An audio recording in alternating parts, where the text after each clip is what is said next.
창세기 12장 1절부터 3절까지의 말씀. 구약성경 창세기 12장 1절부터 3절까지의 말씀을 저와 여러분이 함께 읽도록 하겠습니다. 창세기 12장 1절부터 3절까지의 말씀입니다. 함께 읽겠습니다. 시작. 여호와께서 아브라함에게 이르시되 너는 너의 고향과 친척과 아버지의 집을 떠나 내가 네게 보여줄 땅으로 가라. 내가 너로 큰 민족을 이루고 내게 복을 주어 내 이름을 창대하게 하리니 너는 복이 될지라. 너를 축복하는 자에게는 내가 복을 내리고 너를 저주하는 자에게는 내가 저주하리니 땅의 모든 족속이 너로 말미암아 복을 얻을 것이라 하신지라. 아멘. 지난주부터 이제 1월 첫째 주를 맞이하여서 성경을 어떻게 하면은 더 깊이 있게 또 더 재밌게 읽을 수 있을까, 우리가 이제 올해 들어와서 성경 통독을 시작하기로 했는데, 오늘이 1월 9일이죠. 지금 저 바깥에 식당에 보면은 그 통독표가 쭉 붙어져 있는데 창세기 출애굽기에서 번별로 이렇게 체크하게 돼 있잖아요. 오늘 9일이니까 하루에 10장씩 읽었으면은 출애굽기까지 끝났을 텐데, 물론 그러셨을 분이 없을 것 같고 저도 아직 그렇게 못 읽었기 때문에 창세기가 50장까지 있으니까 하루에 뭐 3장씩 정도 읽었으면 오늘까지 27장이니까 여전히 뭐 체크를 당연히 아무도 못 하셨을 것 같아요. 뭐 아직은 그래서 시간이 있다는 얘기입니다. 제 말은 여러분들이 게으르다는 얘기가 아니라 아직 우리에게 시간이 있다, 열심히 읽을 시간이 있고, 또 같이 말씀 나누면서 어떻게 하면 더 창세기를 더 재미나게, 또 구약을, 또 성경 전체를 재미나게 읽을 수 있을까. 지난주에 이제 첫 번째로 시작한 내용이 바로 이 성경을 어떻게 읽을 것인가에 대해서 물어볼 때, 여기 앞에 화면에 나와 있는 것처럼 하나님 나라라는 관점에서 이 성경을 한번 읽어보면 참 좋을 것 같다라고 해서 소개를 해드렸습니다. 제가 사실은 지난주에 이것을 좀 먼저 준비를 해서 갖고 와서 보여드렸으면 좋았을 텐데, 지난주에는 제가 갖고 오지 못했고 오늘은 좀 제가 잘 구해갖고 와서 간단히 잠깐 보면서 지난 시간에 했던 내용을 잠깐 되돌아보고, 그리고 또 오늘 내용들을 좀 진행하면 좋을 것 같아요. 말씀드린 대로 성경을 우리가 하나님의 나라라는 관점에서 보려고 합니다.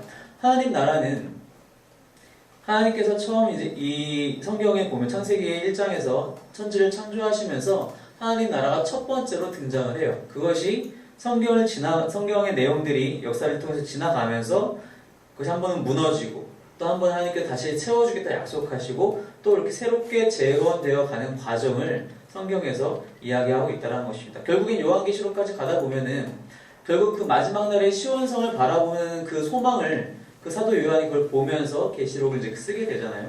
마지막에는 우리도 역시 그 나라에 들어갈 것을 믿는 그 믿음으로 우리가 살아가는 이 말세 시대에서의 우리의 신앙이 바로 그 나라를 사모하는 마음으로 신앙하고 있는 것이 우리의 모습이지 않습니까? 이 성경을 우리가 하나님 나라라는 관점에서 봐야 될 텐데, 이 페이지를 제가 좀 이걸 쓸 수 있게 클릭을 좀 안 넘어가네요. 됐습니다. 나라라는 것은, 우리가 국가라는 것에 대해서 얘기를 할 때 4가지 요소가 우리에게 필요하다고 그랬어요. 한 가지는 왕, 그 나라를 다스리는 왕이 있어야겠죠. 또 한 가지는 그 나라에 소속되어 있는 백성이 있어야 할 것이고요. 또 그 나라의 백성들이 살아야 하는 땅, 또 그 왕이 다스리는 그 권세가 미쳐지는 그 땅이 있는 것이고, 그 왕과 백성 사이를 연결해 줄 수 있는 법이 있어야 한다는 것입니다. 그것이 하나님 나라의 기본적인 4가지 요소예요. 당연히 하나님 나라이기 때문에 이 나라의 왕은 하나님을 되시는 거고, 이 나라의 백성은 사실 우리가 되어야 하는 거죠. 우리는 또 이미 그 나라의 백성이 된 줄로 믿습니다. 우린 그 나라의 백성이 되었다는 것입니다. 그리고 그 백성들이 살아갈 터전이 있어야 된다는 것이고, 또 한 가지는 그 백성들이 하나님과의 관계 속에서 어떤 법을 지키며 살아갈 것인가, 그것은 이제 그 4가지 구성 요소를 통해서 이제 하나님 나라를 보게 되는 것입니다. 그래서 이제 성경을 전체적으로 구약과 신약으로 이렇게 나눠서 우리가 보게 되면은, 구약에서는 창조, 타락, 예비적 언약 이 4가지 내용을 우리가 보게 될 것이고, 그리고 신약에서는 새로운 언약에 대해서 보게 될 것인데, 지난주에는 그래서 창조와 타락에 대해서 우리가 벌써 같이 이야기를 나눴어요. 이 모든 것들이 하나님 나라에 대한 관점에서 이 5가지 사건들이 지나가게 된다는 것입니다. 지난주에 나왔던 첫 번째 얘기했던 창조에서는 우리가 창조의 목적이 무엇인가? 이사야 말씀을 통해서 본 것처럼 하나님께서 우리를 창조하신 이유는 당신의 영광을 위해서 우리를 창조하셨다고 분명히 말씀하고 있다는 것입니다.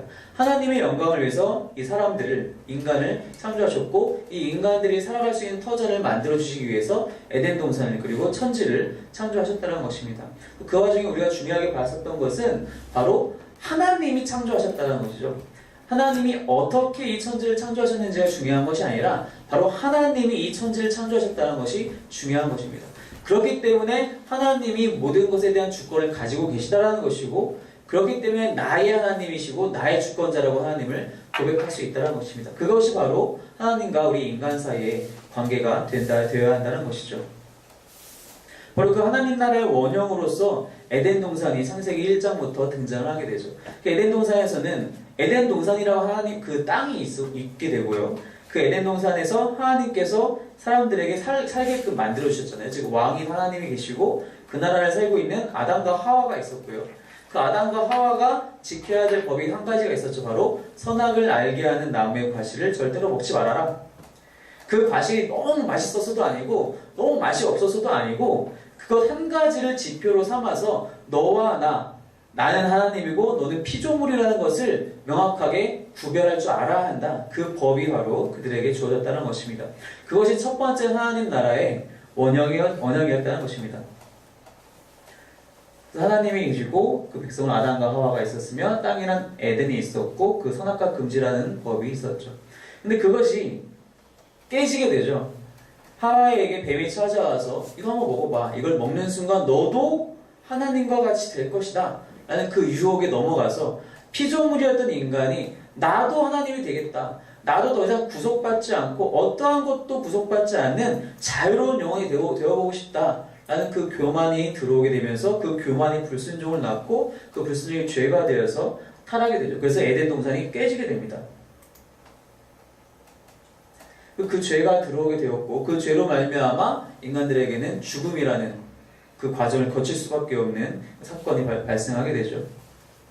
그 죄는 점점점 확장됐어요. 여기서 아담과 하와가 전심으로 회개해서 더 이상 죄를 짓지 않은 것이 아니라 그 죄는 점점점 커지게 되죠. 아담의 아들이었던 가인이 그 동생 아벨을 죽이게 됩니다. 가인의 자손들은 가인도 열심히 회개하는 장면이 등장을 해요. 성경에 보면은. 그런데 그것을 멈추는 것이 아니라 가인의 자손 중에 라멕이라는 사람은 자기가 얼마나 많은 사람들을 죽였는지 자랑하는 노래까지 만들 정도로 죄가 반영하게 됩니다. 거기서 멈추지 않죠. 그 죄가 쌓여서 노아 시대까지 넘어가죠. 그래서 결국 하나님께서는 노아를 제외한 노아와 그의 가족들을 제외한 모든 세상을 물로 쓸어버리시는 일까지 벌이시게 됩니다. 그렇다고 해서 죄가 사라졌느냐? 그렇지 않아요. 또 바벨탑 사건이 또 등장을 하죠. 죄는 점점 확장돼요. 우리의 삶에서도 사실 마찬가지 모습이잖아요. 우리나라 속담에도 있듯이 바늘도둑이 소도둑이 된다고 하잖아요. 죄는 점점 커지기만 할 뿐이라는 것입니다. 사람의 힘으로는 그것을 막을 수 없다라는 거예요. 그 유한한 자원 속에서 우리에게 맡겨진 사실은 에덴 동산이라는 그 하나님의 나라에서는 뭐든지 넘쳐나고 풍족한 삶이었는데 결국 그들이 쫓겨남으로써 유한한 자원만을 가지고 아둥바둥 살아가게 되는 자신의 노력을 믿어야 되고 자신의 주먹을 믿어야 되는 그런 상황까지 몰리게 되는 그런 모습이 이 타락 사건을 통해서 우리가 보게 되었다는 것입니다. 오늘 같이 나눌 내용은 바로 예비적 언약에 대한 사건입니다. 그것이 바로 우리가 방금 본문으로 읽었던 창세기 12장 1절에서 3절까지의 말씀입니다. 창세기 11장까지 해서 바벨탑 사건이 이제 끝나게 돼요. 바벨탑 사건이 끝나고 나서 11장 후반부에 가서 족보가 나오는데 그 족보는 결국 아브라함을 소개하기 위해서 그 족보를 우리에게 보여주고 있어요. 그 아브라함이 어떤 사람이냐?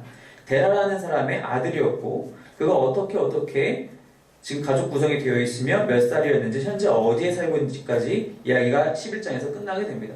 현재 하란에서 살고 있어요. 그런 아브라함에게 12장에 와서 하나님께서 일방적으로 찾아오세요. 일방적으로 찾아오셔서 말씀하시는 것이 바로 오늘 읽었던 12장 1절에서 3절까지의 말씀인데 오자마자 하나님께서 이렇게 말씀하세요. 너 이제 여길 떠나라. 그리고 내가 지시하는 곳으로 내가 내게 보여줄 땅으로 가라. 내가 너에게 많은 것을 축복으로 너에게 선물해 주겠다. 하나님께서 아브라함을 일방적으로 선택하셔서 약속하십니다. 아브라함이 뭘 잘해서가 아니에요. 우리가 아브라함을 믿음의 조상으로 우리가 알고 있잖아요. 그 믿음의 조상의 의미가 어떤 것인지는 다 떠나서라도 아브라함이 지금까지 뭘 잘했다는 내용은 사실 성경에 하나도 등장하지 않아요. 아직까지는. 그런데도 불구하고 하나님께서 직접 아브라함을 선택하셔서 일방적으로 은혜를 베푸시겠다고 약속을 하시는 장면이에요. 왜 그렇게 하시느냐? 바로 이 아브라함을 통해서 하나님의 백성을 회복시키고자 하는 하나님의 그 플랜이, 계획이 있었다는 것입니다. 우리가 아까 화면에서 봤다시피 하나님 나라를 구성하는 요소에서는 왕이 있어야 되고요. 백성이 있어야 돼요. 그리고 땅과 법이 있어야 되는데 지금 그 에덴 동산에서 쫓겨난 이후로 다 그 모든 것들이 하나님을 제외하고는 다 모든 것들이 다 파괴된 상태인 거예요. 에덴 동산에서 쫓겨나서 여기저기 흩어져 살아가면서 많은 죄만 지었지. 노아 홍수 때도 마찬가지고 바벨탑 사건 때도 마찬가지고 사람들이 돌아다니면서 죄만 짓는 삶이 계속되었다는 것입니다. 그 와중에 하나님께서는 다시 하나님 나라를 재건하시기 위해서 먼저 백성부터 끌어모아야겠다라고 생각하신다는 겁니다. 그래서 그 첫 번째 작업으로 아브라함을 선택하셔서 그에게 이렇게 말씀하십니다. 오늘 본문 12장 2절 말씀해 보니까 내가 너로 큰 민족을 이루게 하겠다. 내가 너를 큰 민족을 이루게 하겠다. 그리고 너로 말미암아 땅의 모든 족속이 복을 얻게 될 것이다. 큰 민족을 주신다는 약속을 하세요. 즉 아브라함은 현재까지는 아들도 없는, 아내 사례만 있고 아들도 없는, 어떤 가족도 없는 상황인데도 불구하고 내가 너에게 큰 민족을 이루게 하겠다. 한 명의 아들조차도 없는데도 불구하고 그러면서 어떤 땅으로, 내가 너에게 앞으로 보여줄 땅으로 가라라고 말씀을 하십니다. 당연히 많은 민족을 우리 주신다고 한다면 그 민족이 살아가야 될 땅도 역시 필요하겠죠. 그래서 하나님은 이 아브라함에게 찾아오셔서 백성을 회복시키실 것에 대한 약속을 먼저 해주시고 그 백성이 살아갈 수 있는 터전인 땅까지도 약속을 하세요. 그것이 이제 우리가 알게 되지만 가나안 땅, 가나안 지역을 얘기하는 거잖아요. 결과적으로 이 약속에서는 백성과 땅이 핵심이 되게 됩니다. 큰 민족을 주신다고 그랬고 모든 족속이 아브라함을 통해서 복을 받게 될 것이며 그리고 그들이 살 수 있는 터전을 주겠다. 그래서 그것이 바로 언약의 내용입니다. 그래서 아브라함이 이 첫 번째 약속을 받게 되는 거예요. 근데 아브라함이 이 첫 번째 약속을 받고 나서 네 알겠습니다. 제 이 약속 굳게 믿고 늘 살아가겠습니다. 라고 처음에는 아마 반응을 했었던 것 같아요. 그렇기 때문에 당연히 떠나가잖아요. 바로 본문 다음 절이었던 4절에 보니까 이 아브라함이 여호와의 말씀을 따라갔고 롯도 그와 함께 갔으며 아브라함이 하란을 떠날 때 75세였더라. 아브라함이 이때는 말씀을 굳게 믿고 내가 비록 75세이지만 남들 생각에는 아이를 절대로 낳을 수 없다라고 하는 정말 이미 늙은 나이이지만 내가 믿겠습니다. 당신의 말씀을 믿겠습니다 하고 떠나갑니다. 떠나가는데 그 하나님께서 말씀하셨던 그 땅까지 이미 가셨어요. 갔어요. 그게 이제 7절 말씀에 나오죠. 여호와께서 아브라함에 나타나 이르시되 내가 이 땅을 이제는 앞으로 내게 보여줄 땅이 아니라 지금 현재 네가 있는 이 땅을 네 자손에게 주겠다. 그랬더니 아브라함이 그 얘기를 듣고 거기서 제단을 쌓죠. 즉 하나님께 예배를 드리죠. 그런데 그 이후에 어떤 사건이 발생합니까? 10절 말씀해 보니까 그 땅에 기근이 들어서 아브라함이 이제는 애굽으로 내려갑니다. 무슨 뜻입니까? 하나님께서 바로 이 땅을, 너가 지금 제단 쌓고 예배하려고 하는 이 땅을 너에게 줄 건데 아브라함은 그 땅에 어느 순간 기근이 찾아오니까 버리고 도망가 버려요. 애굽으로 가버립니다. 애굽에서 풍족하게 잘 살았습니까? 아니에요. 거기서 아내를 빼앗길 뻔한 사건이 등장하게 되죠. 가기 전에 벌써 뭐라고 얘기하냐면 11절에 보니까 그가 애굽에 가까이 이르렀을 때에 그의 아내 사레에게 말하되 내가 알기에 그대는 아리따운 여인이라. 그렇기 때문에 아내라고 하지 말고 우리 남매지간이라고 합시다. 사실 그렇기도 하지만 남매지간이라고 합시다. 그래서 이렇게 돼서 결국 어떻게 되죠? 애굽의 바로한테 당신 누이가 정말 너무 아름다우니 나에게 주시오. 네 알겠습니다. 결국 그래서 하나님께서 바로와 그 집에 큰 재앙을 내리셨다고 17절 말씀에 나타나죠. 그리고 나서 다시 아브라함은 돌아옵니다. 이 사건을 딱 겪고 나서 내가 실수했구나. 내가 잘못했구나. 오히려 이집트의 왕이었던 그 바로에게 그 얘기를 듣고 어떻게 너 나한테 어떻게 그렇게 할 수가 있니? 그 얘기를 들었을 때 아브라함은 내가 바로한테 잘못했구나라는 마음만 들었던 것이 아니라 내가 하나님 앞에 잘못했구나. 그래서 13장에 와서 아브라함은 다시 돌아와요. 애굽에서 다시 자기가 원래 살던 곳으로 즉 베델로 돌아옵니다. 그것이 13장 3절과 4절 말씀인데요. 13장 3절 4절 같이 읽겠습니다. 시작. 그가 네게브에서부터 길을 떠나 베델에 이르며 베델과 아이 사이 곧 전에 장막 쳤던 곳에 이르니 그가 처음으로 제단을 쌓은 곳이다. 그가 거기서 여호와의 이름을 불렀더라. 12장에 처음 그 땅에 도착해서 제단을 쌓았던 곳에서 잘 지내다가 기근을 만났을 때 그것을 못 참고 애굽으로 도망갔다가 혼쭐이 나죠. 그리고 다시 돌아와서 회개합니다. 다시 원래 원위치로 돌아와서 다시 하나님을 찾고 다시 하나님께 예배해요. 그랬더니 어떻게 돼요? 하나님 놀라운 복을 또 부어주세요.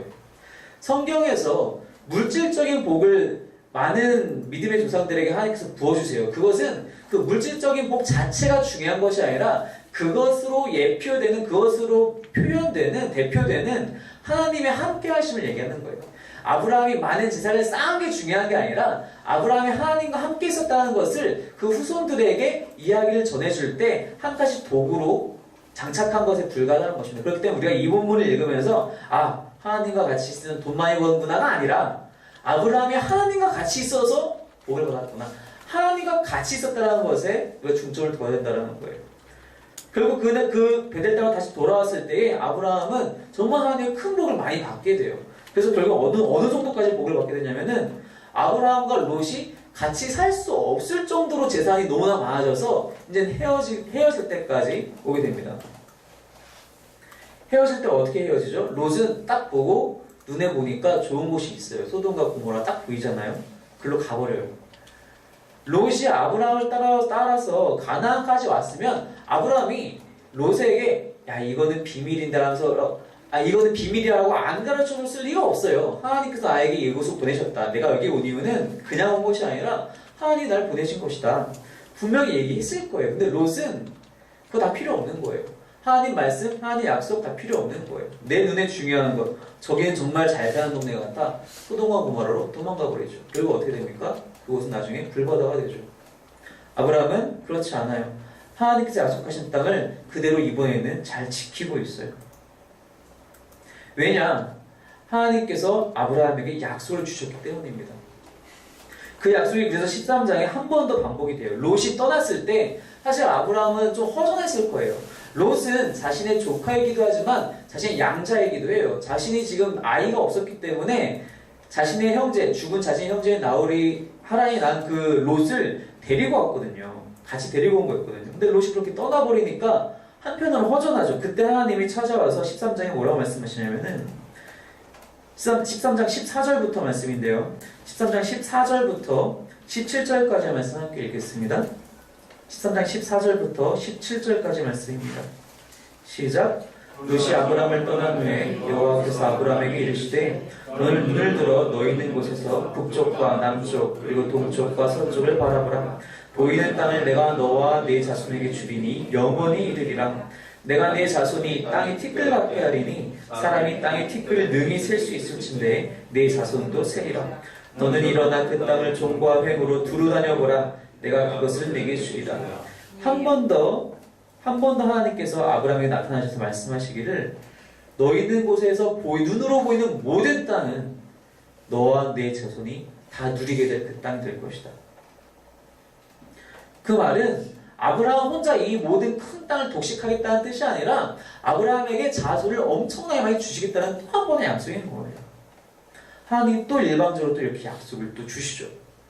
이 약속이요, 창세기에서 아브라함이 죽을 때까지 계속 반복돼요. 15장에서 또 한 번 말씀하세요. 15장 와서도 또 한 번 아브라함이 못 믿을 때마다 찾아오셔서 말씀을 하세요. 자, 이번에는 네가 그럼 이러이러하게 준비를 해서 나한테 제사를 드려라. 내가 그것을 언약으로 삼아서 또 한 번 너에게 약속을 주겠다. 15장에서도 한번 등장하고 계속적으로 이 말씀이 결국엔 가다가 어떻게 됩니까? 결국 아브라함이 100세에 이삭을 낳게 됩니다. 이 언약은 아브라함에게서 멈추지 않아요. 왜냐하면 아브라함은 사실은 아브라함이 본처인 사라를 통해서 낳은 아들은 이삭밖에 없어요. 물론 이스마엘도 하갈을 통해서 낳게 되지만 그래서 그 이스마엘도 하나님께서 축복을 해주시긴 하세요. 너에게 수많은 자손을 너에게도 허락하겠다라고. 하지만 아브라함의 진짜 아들은 이삭이었고 그 이삭을 통해서 아브라함에게 주신 그 언약이 또 전달이 됩니다. 이삭을 통해서 그리고 이삭의 또 아들이었던 야곱에게도 그 언약이 계속적으로 전달이 돼요. 너에게 큰 땅을, 너에게 큰 민족을 이루게 하겠다. 그리고 너에게 이 땅을 허락해 주겠다. 이삭도 사실은 아들 둘밖에 낳지 않잖아요. 야곱과 에서예요. 두 명의 아들밖에 없는데도 불구하고 하나님께서는 분명히 말씀하세요. 큰 민족을 이루게 하겠다. 야곱이 이제 12명의 아들을 낳잖아요. 12명 아들을 낳으면 이제 좀 진짜 큰 민족을 이루려나 보다 라고 생각할지도 모르겠어요. 그런데 사실 우리나라도 지금은 사실 안 그렇지만 이제 할머니 세대들이나 더 윗세대를 가보면은 형제자매를 많이 낳으시잖아요. 저희 아버지도 이제 5남매신데 사실 그 당시에 5남매는 많은 편은 아니라고 하더라고요. 평균적이라고 해야 될까? 저는 사실 어떤 친구네 부모님은 8남매도 봤고요. 많아요. 근데 그 당시에 12명이면은 사실 그렇게 많은 편은 아니었을 거예요. 하지만 그럼에도 불구하고 하나님은 그들에게 너에게 큰 민족을 이루게 하겠다. 그리고 이 땅을 너희에게 허락하겠다. 문제는 사람에게 있어요. 하나님은 계속 반복적으로 약속을 주시는데 사람은 그 약속을 다 믿지 못해요. 아브라함도 우리 아까 봤다시피 기근이 날 때 도망갑니다. 이삭에게서도 비슷한 사건이 또 등장을 해요. 야곱에게서도 또 등장을 합니다. 어떻게 등장하죠? 야곱은 에서에게 함부로 했다가 또 많은 사건들이 있었잖아요. 결국 어떻게 돼요? 도망가요. 라반에게, 외삼촌이었던 라반에게 도망가요. 즉 약속의 땅 가나안을 버리고 도망가요. 요셉은 어떻습니까? 요셉은 타이에 의해서 형제들이 팔아넘기게 되잖아요. 그래서 또 애굽으로 넘어가게 돼요. 근데 이 요셉을 통해서 야곱 집안 전체가 또 애굽으로 또 가게 되죠. 기근 때문에. 어쨌든 그 약속의 땅을 떠나는 상황이 발생을 합니다. 그런데 여기서 중요한 것은 그것이 자의에 의해서든 타의에 의해서든 혹은 상황에 의해서든 그 땅을 떠날 때 하나님은 분명히 그들을 다시 되돌려 주신다는 것입니다. 그 이유는 이들이 잘해서가 아니라 사람들 각각이 아브라함이, 이삭이, 야곱이 혹은 12아들이 잘해서가 아니라 하나님은 당신께서 약속을 한번 하시면은 그 약속에 대한 신실하심을 절대로 잃지 않으신다는 겁니다. 분명히 하나님께서 약속을 하셨어요. 큰 민족을 이루게 하겠다. 이 땅에서 너희들이 창당이 될 것이다 라고 약속하셨기 때문에 그 약속을 지키고자 하시는 하나님의 신실하심이 이 사람들을, 우리가 믿음의 조상이라고 얘기하고 있는 아브라함, 이삭, 야곱, 이 12아들들을 다시 가나안 땅으로 돌이키신다는 것입니다. 우리가 살아가면서 얼마나 많은 고난과 어려움을 만납니까? 때로는 도망가고 싶어요. 직장에서 어려움을 당할 때, 혹은 가족끼리의 어려움이 있을 때, 내가 속한 모임 속에서 어려움이 발생할 때 도망가고 싶을 때가 많아요. 이 생각이 극단적으로 발생하면은 살인을 저지르게 되고 또 자살을 하기도 하죠. 요즘 사건 사고들 중에 그런 것도 얼마나 많이 있어요. 바로 얼마 전에도 서초동의 세 모녀를 살해한 좀 안타까운 가장의 사건이 있었잖아요. 사람이 극단으로 몰리게 되면은 그런 일들이 발생을 해요. 왜 그런 극단적인 선택까지밖에 갈 수가 없냐면은 그들이 하나님의 신실하심에 대해서 완벽하게 알지 못하기 때문이에요. 신뢰하지 않고 있기 때문이에요. 하나님은 당신께서 약속하신 것은 무조건 지키세요. 그게 하나님의 의이고 하나님의 신실하심이에요. 하나님이 공수표 날리지 않으세요. 우리가 착각하는 건 있어요. 하나님이 나에게 이렇게 말씀하셨어 라고 착각하기는 해요. 하나님은 그렇게 말씀하신 적이 없는데 나 혼자 착각하는 거예요. 나 혼자 그 착각을 믿고 살다가 왜 안 들어주시지? 이렇게 착각하고 오해하고 원망할 때는 있어요. 하지만 하나님이 직접 말씀하신 것, 즉 성경에서 직접적으로 말씀하신 것 중에는 단 하나도 하나님께서 공수표를 주신 것이 없다라는 것입니다. 우리가 이 수많은 사람들이 성경에서 등장하면서 하나님과 만나게 되고 하나님의 말씀을 들었을 때 그 말씀들이 어떻게 성취되었는지는 다 보게 되잖아요. 아무리 이들이 애굽으로 가려고 해도 저기 하란 땅으로 가려고 해도 다시 가나안으로 돌아오게 되어 있어요. 하나님께서 그 약속을 지키시려고 가진 방법을 써서라도 돌이키시는 거예요. 하나님이 아브라함을 어떻게 찾으셨을까요? 에덴 동산에서 떠나가 아담과 하와가 어느 땅에 어떻게 가서 살아는지 우리는 몰라요. 성경에서 그렇게 얘기해 주지 않거든요. 에덴 동산에서 나와서 동으로 25km를 가면은 무슨 계곡이 있는데 그런 말 없어요. 성경에. 아담과 하와가 어디서 살았는지 전혀 알 수 없어요. 노아의 홍수가 끝난 이후에 노아의 방주가 어디에 정착했는지 성경에서는 물론 어디 산이다라고 얘기하고 있지만 지금 지리학자, 신학자들이 그것이 정확히 여기입니다라고 아무도 얘기 못해요. 근데 그 와중에 하나님은 에덴 동산에서 아담과 하와가 떠나가서 쫓겨났어도 단 한순간도 그들에게서 눈을 떼지 않으셨다는 거예요. 그들의 후손을 찾고 찾아서 아브라함까지 찾으신 거예요. 그래서 그 아브라함이 나타나셔서 이 땅으로 가라. 내가 너에게 큰 민족으로 이루게 하겠다. 왜? 하나님 나라를 다시 세우시기 위해서. 다시 세우셔서 그 나라에서 하나님과 하나님의 백성들이 참된 복을 누리고 살 수 있도록 하기 위해서. 하나님은 지금도 그렇게 일하고 계신다는 사실입니다. 하나님은 지금도 그렇게 하나님의 백성들 사람들을 찾고 계신다는 거예요. 요한복음에서 그래서 얘기하시잖아요. 예수님께서 하나님 신령과 진정을 예배할 자를 지금도 찾으신다고. 그 예배가 무엇입니까? 우리 하나님 나라에서 우리가 날마다 드려야 할 것이 날마다 우리의 일상에 하나님께 예배하는 것이 되잖아요. 하나님 나라에서는. 하나님 나라의 백성을 지금도 그렇게 열심히 찾고 계시는 분이 우리 하나님이시라는 사실입니다. 당신의 신실하신 약속을 지키기 위해서. 근데 우리는 그것을 종종 많이 까먹고 오히려 그것을 오해하고 그럴 때 많이 있죠. 하지만 하나님께서는 늘 우리를 붙들고 계시다는 사실입니다. 이 언약이 아브라함과 이삭과 야곱과 요셉을 통해서 그 언약이 계속적으로 전달이 됩니다.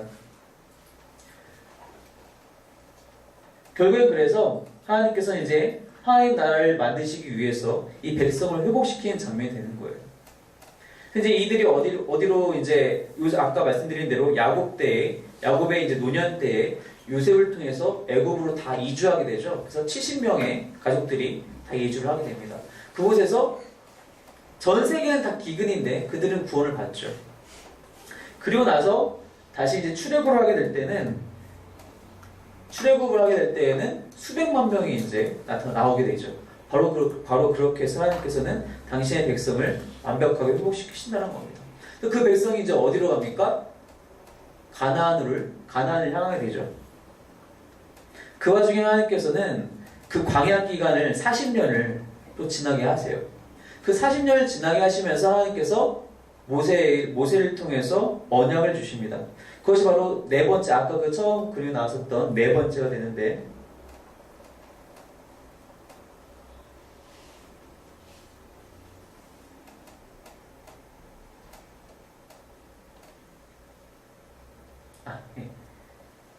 네 번째 그림이 되는데, 우리가 그 5개로 크게 나눌 때 하나님 나라의 원형 창조가 있었고, 그리고 타락이 있었고, 그리고 우리가 방금 나눴던 대로 예비적 언약이 아브라함과 그 요셉까지 해서 이루어지게 되고, 그 예비적 언약이 진짜 언약으로 이제 모세 시대에 이스라엘과 맺어지게 되죠. 그래서 하나님께서 너희는 나의 백성이 되고 나는 너희의 하나님이 되겠다라고. 결국 하나님의 백성을 하나님께서 그렇게 그 애굽의 시기를 거쳐가면서 만드시고 그들을 또한 광야 기간에서 이끌어 가셔서 땅까지 회복시키는 장면이 이제부터 앞으로 또 계속해서 나타나게 됩니다. 하나님께서는 당신의 말씀을 절대로 허투루 하지 않으신다는 사실입니다. 인생은 믿을 바가 못 되지만, 즉 사람은 믿을 바가 못 되지만, 민수기 23편에서 얘기한 것처럼 하나님의 말씀은 하나님께서는 절대로 시건치 않으신다라고 모세가 그렇게 고백을 하잖아요. 하나님께서는 당신의 약속을 지키시기 위해서 언제나 열심을 다하여 일하신다는 사실입니다. 그런 하나님의 신실하신 날마다 기억하시기 바랍니다. 비록 내가 연약하더라도, 비록 내가 연약해서 내 믿음이 땅바닥에 떨어진다 할지라도 하나님은 그것으로 말미암아 우리 그 약속을 깨뜨리지 아니하시고 약속을 지키시기 위해서 오히려 나를 단련시키시고 오히려 또 한 번 나를 달래시기도 하시면서 나를 북돋으셔서 다시 한번 일으키시는, 그래서 당신의 약속을 이루시는 하나님이신 줄을 날마다 믿음으로 고백하시기 바랍니다. 내 앞에 놓여있는 문제를 바라보지 마시고 나에게 찾아오는 고난을 바라보지 마시고 하나님이 나에게 처음 주신 그 말씀, 그 약속을 신뢰하시면서 아멘 믿습니다. 하나님께서 분명히 이 약속을 이루실 줄 믿습니다.